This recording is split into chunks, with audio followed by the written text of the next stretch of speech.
Hey guys, welcome back with me again in this channel. On today's tutorial, I'm going to show you how you can put a link in your TikTok bio. So if you want to share other platforms link to your TikTok bio or profile, you can just follow this step-by-step guide. So you first just need to open the TikTok application on your phone,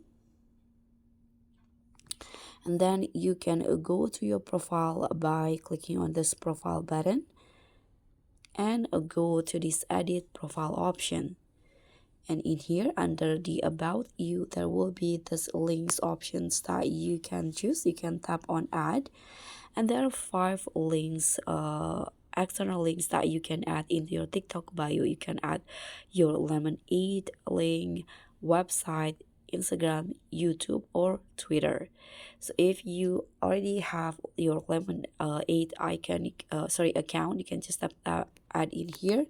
So I don't have Lemonade, so I need to download it first to link it into my TikTok profile. And if you want to add website in here, first you need to register your business, and you need to switch your personal account into professional.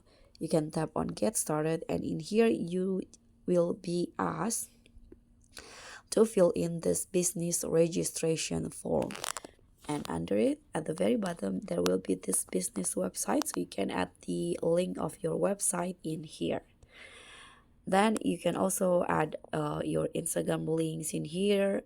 You can tap on add, and if you already log in into your Instagram account, it will just ask you to log in into your Instagram, and it will be a link. And there's also this YouTube. You can tap on add, and you just need to choose the Google account that you are using for your YouTube. Just click on it and authorize TikTok to have access to your Google account. You can tap on continue, and it will be added. And for Twitter, it's also the same. You can just tap on add and sign into your Twitter account. And when you go back, the links will be shown on your bio in here. And so that's all from me. If this video helped you, don't forget to give it a thumbs up. And if you still got question, you can let us know in the comments below. Don't forget to subscribe for more TikTok tutorials and updates. I'll see you all on the next videos. Bye.